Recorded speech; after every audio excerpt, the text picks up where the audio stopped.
A veces, la historia es contada por los vencedores.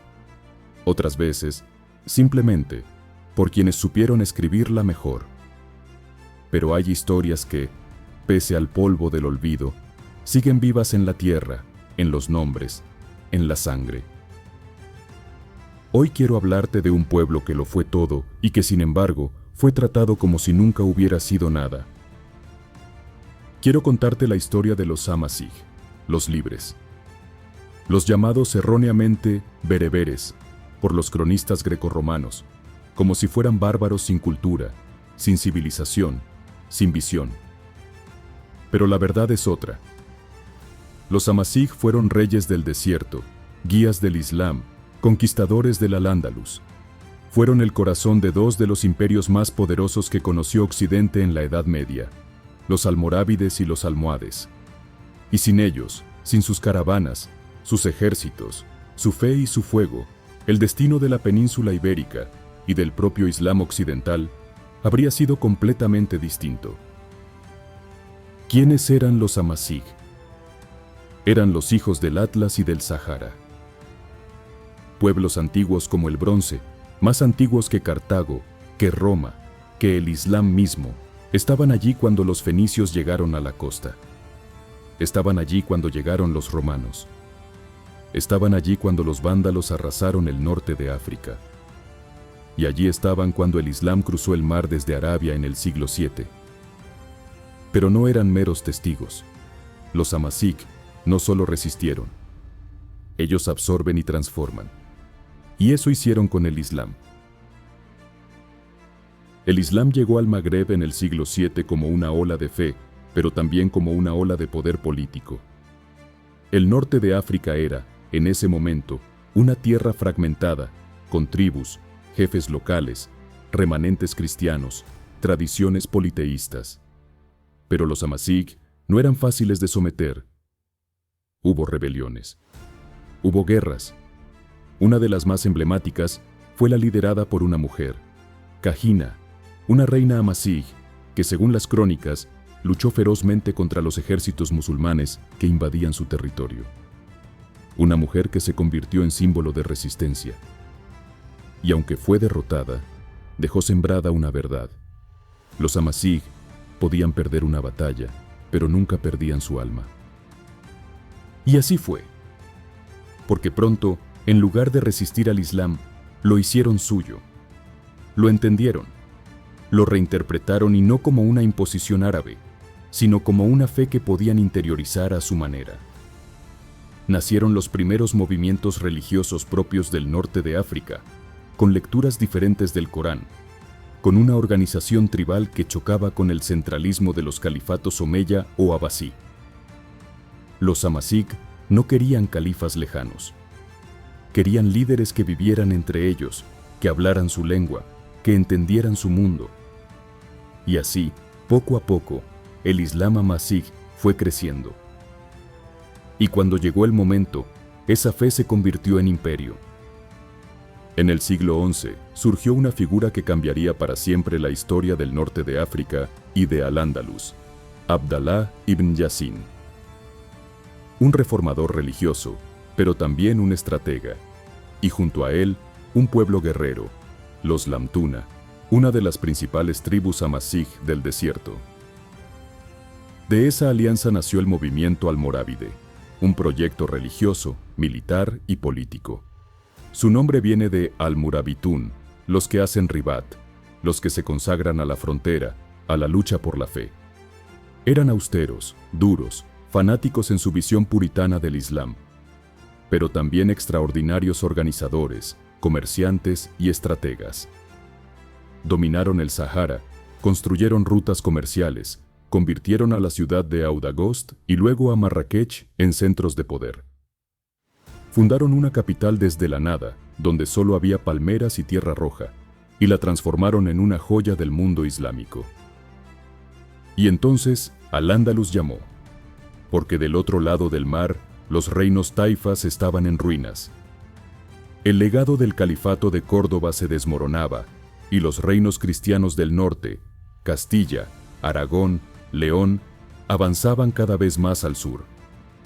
Los reyes musulmanes andalusíes, incapaces de defenderse, pidieron ayuda, y los almorávides respondieron. En 1086, Yusuf ibn Tashfin, el gran líder almorávide, cruzó el estrecho de Gibraltar con un ejército temible. No venía a negociar, venía a imponer orden. Y en la batalla de Sagrajas, aplastó al rey Alfonso VI de Castilla. Fue una de las derrotas más humillantes que sufrió el cristianismo en suelo ibérico en toda la Edad Media. Si esto ya te parece impresionante, espera. Lo que viene es aún más grande. Si estás disfrutando esta historia como yo la disfruté construyéndola para ti, apóyala con un like y con tu suscripción. Porque lo que viene es el apogeo de los imperios amasij, que redefinieron el destino de Al-Ándalus y dejaron una huella indeleble en la historia de Europa medieval. Mientras los almorávides extendían su imperio desde las arenas del Sahara hasta los olivares andaluces, otra llama comenzaba a arder en las montañas del Atlas. Una llama más intensa, más radical, más revolucionaria. Allí, en el Alto Atlas, nació un nuevo movimiento, también amasij, pero con una visión aún más estricta del Islam y del mundo. Su líder se llamaba Ibn Tumart, un teólogo, un reformador, un hombre que se proclamó a sí mismo como el Mahdi, el guiado por Dios. Ibn Tumart no era un conquistador al uso, era un ideólogo, un hombre que creía que el Islam debía ser purificado. Veía a los almorávides como corruptos, como desviados de la verdadera fe. Su mensaje fue radical, pero a la vez claro. Unidad absoluta de Dios. Rechazo de cualquier antropomorfismo. Una fe más igualitaria, menos tribal y más centrada en la comunidad.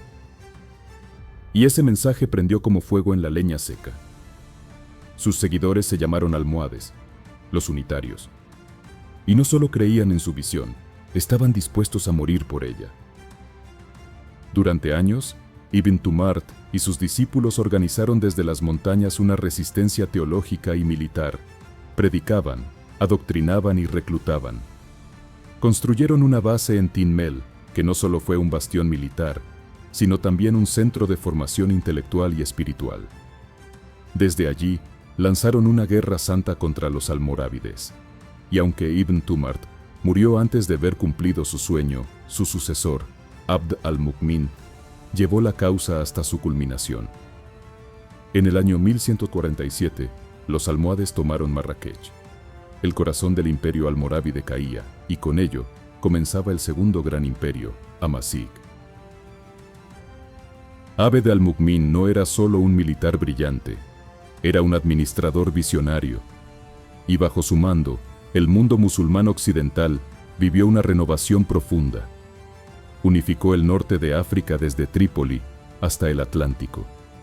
Se proclamó califa, no solo líder político, sino también espiritual. Y estableció una dinastía con poder legítimo frente a los califatos abasíes de Oriente.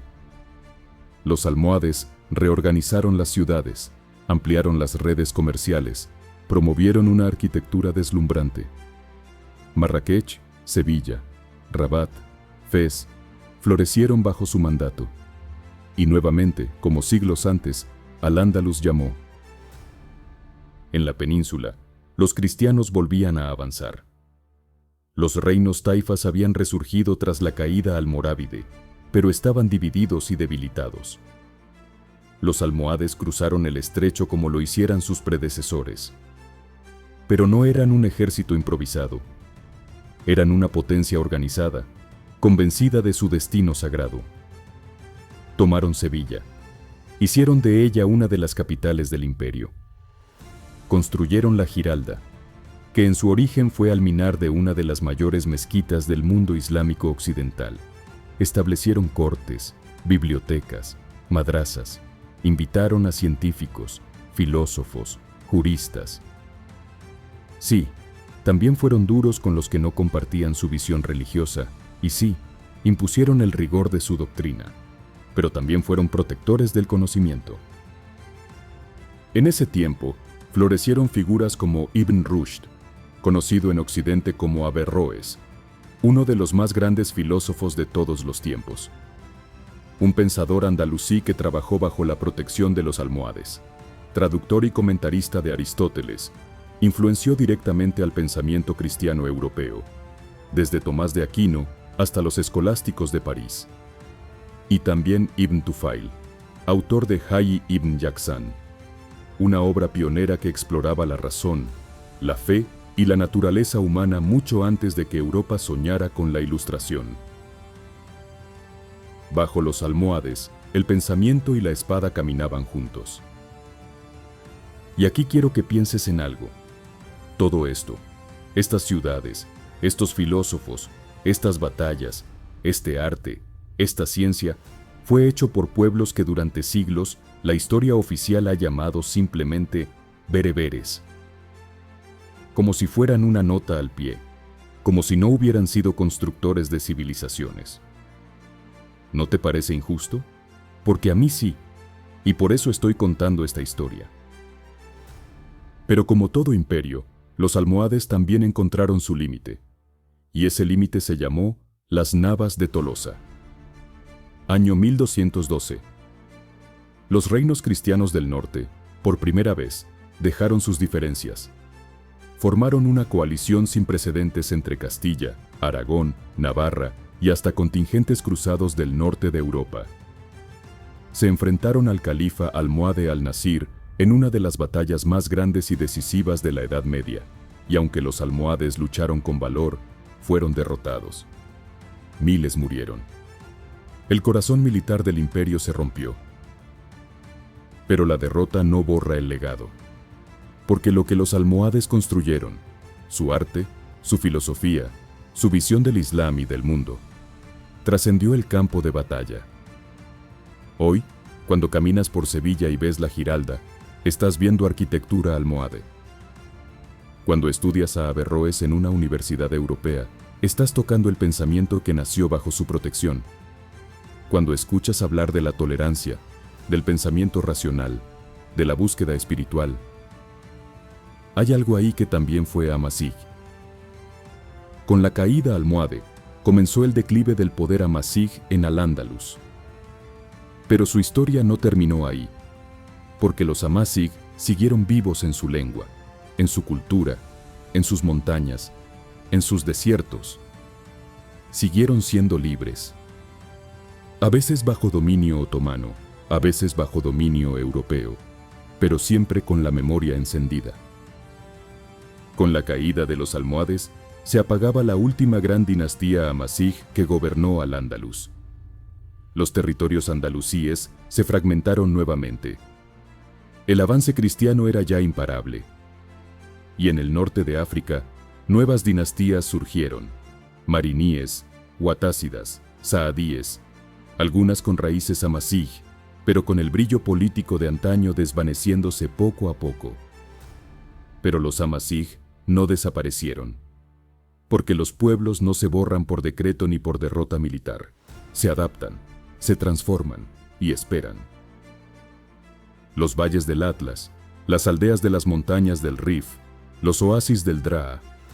Allí, generación tras generación, los Amasij conservaron lo que era suyo: su lengua, su música, su cosmovisión, su sentido profundo de libertad. Y sí, también su resistencia. Pero la historia oficial, esa que se escribe en los palacios, en las cortes, en los archivos de imperios, la historia árabe, europea, colonial, esa historia los silenció. Durante siglos, los Amasij fueron retratados como tribus, nunca como naciones, como elementos periféricos, como obstáculo o recurso, pero nunca como protagonistas. Incluso en los relatos musulmanes clásicos, los cronistas árabes los describían a menudo con desdén, no por su falta de cultura, sino por no haber sido sumisos. En muchas fuentes se les sigue llamando bárbaro, una deformación del término griego bárbaro, como si el hecho de no hablar árabe los hiciera inferiores, como si su Islam fuera de segunda clase. Pero la realidad es que los Amasij desarrollaron sus propias escuelas jurídicas, su propia teología, sus propios estilos de arte y arquitectura islámica. Y sobre todo, mantuvieron su lengua, el Tamazight, una lengua que sobrevivió siglos de arabización, colonización europea y políticas de represión lingüística. Lo más increíble es que, aunque los nombres cambien, los rastros de su legado siguen por todas partes.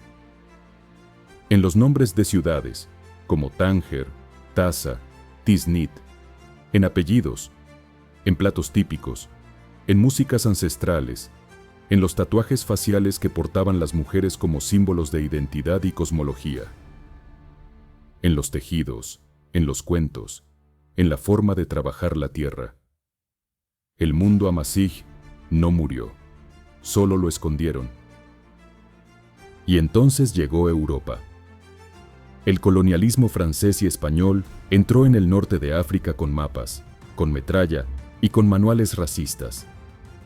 Y los amazigh, una vez más, fueron divididos, manipulados, etiquetados. Francia intentó incluso usar la identidad amazigh contra los árabes, presentándolos como más cercanos a Europa, más paganos, más manipulables. Una táctica para fracturar la resistencia nacionalista en Argelia y Marruecos. Pero no funcionó. Porque el amazigh, aunque independiente, no era enemigo de nadie, era simplemente él mismo. En Marruecos, en Argelia, en Libia, los líderes de la resistencia al colonialismo fueron amazigh. ¿Has oído hablar de Abdelkrim el-Khattabi? Fue un líder revolucionario rifeño que, en los años 20, derrotó al ejército español en la famosa batalla de Anual. Su ejército, formado por campesinos y pastores, humilló a uno de los mayores imperios coloniales del momento. Fue una victoria tan impactante que influyó en líderes como Ho Chi Minh y Mao Zedong. Eso también fue amazigh. Pero tras la independencia de los países del norte de África, llegó algo inesperado: el silencio continuo. En Argelia, nacida como Estado moderno tras el dominio colonial francés, y también en Marruecos, aunque con una monarquía ancestral que sobrevivió al protectorado, se impuso una narrativa oficial profundamente arabizada. Ser amazigh era visto como ser retrógrado, tribal, enemigo de la unidad nacional. Pero no se rindieron. Década tras década, el movimiento amazigh siguió creciendo. En la clandestinidad, luego en asociaciones culturales, luego en manifestaciones. Y entonces, algo empezó a cambiar. En países como Marruecos, tras años de presión popular, activismo cultural y diálogo social, se logró lo impensable. El Tamazight fue reconocido como lengua oficial en la Constitución de 2011. Se incorporó a los planes de estudio. Se crearon instituciones públicas dedicadas a la lengua y cultura amazigh. Y cada vez más medios, artistas, escritores e incluso políticos hablan abiertamente desde una identidad amazigh afirmada. No es perfecto, no es suficiente, pero es un comienzo real, histórico, irreversible. Porque el renacimiento amazigh ya no es solo una resistencia, es una afirmación.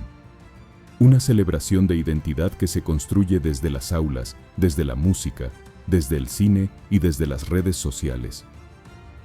Porque no se trata solo de una lengua. Se trata de un pueblo que fue imperio, luego sombra y ahora memoria viva. Se trata de entender que la historia del Islam no es solo árabe, que la historia de Al-Ándalus no se puede contar sin los amazigh, que el pensamiento que iluminó Europa salió muchas veces desde las montañas del Atlas y las orillas del Draa, y que hoy tenemos la responsabilidad de contar esa historia con justicia. Si has llegado hasta aquí, si esta historia te ha conmovido, comparte este video. Haz que esta historia resuene más allá de este canal. Porque mientras tú la escuchas, en muchas escuelas del mundo, aún se enseña que los árabes conquistaron Al-Ándalus. Y no se dice que fueron los guerreros del desierto, los reyes de Marrakech, los filósofos de Sevilla, quienes realmente lo hicieron. En la siguiente y última parte, vamos a cerrar este viaje. Con reflexiones, con conclusiones, con conexiones con el presente. Porque entender el pasado es entender el presente. Y a veces, para ver el futuro con claridad, necesitamos mirar atrás con ojos nuevos. Los Amazigh no desaparecieron. Tampoco fueron borrados. Simplemente fueron silenciados. Pero hoy, el silencio se rompe. Y si tú, como yo, te estás preguntando, ¿por qué nunca nos contaron esta historia así? La respuesta es incómoda, pero necesaria. Porque durante siglos, las narrativas dominantes necesitaron invisibilizar al otro para construir su propio mito. Porque aceptar el peso histórico de los Amazigh implicaría reescribir mapas mentales, libros de texto y jerarquías culturales. Pero ya no pueden ocultarlo. Somos la generación que sí puede contar esta historia con justicia. Hoy tú la estás escuchando. Hoy tú sabes que el Islam de Occidente no fue solo árabe, que el esplendor de Al-Ándalus no fue obra exclusiva de Damasco ni de Bagdad, sino también de guerreros que cruzaron el desierto, de líderes que oraban bajo las estrellas, de sabios que debatían en Tamazight y pensaban en árabe clásico. Hoy sabes que hubo imperios africanos que no solo resistieron a Roma y a los cruzados, sino que escribieron su propio capítulo en la historia del mundo. Y si esta historia te ha tocado, no la dejes morir en este video. Comparte este contenido. Suscríbete si quieres más historias como esta. Dale me gusta si sentiste que alguien por fin le dio voz a lo que la historia calló. Y sobre todo, habla de esto. Habla de los Amazigh. Habla de su papel en Al-Ándalus, de su lengua, de su arte, de su resistencia. Haz que este relato, que durante siglos estuvo enterrado bajo capas de olvido, vuelva a la superficie de la memoria colectiva.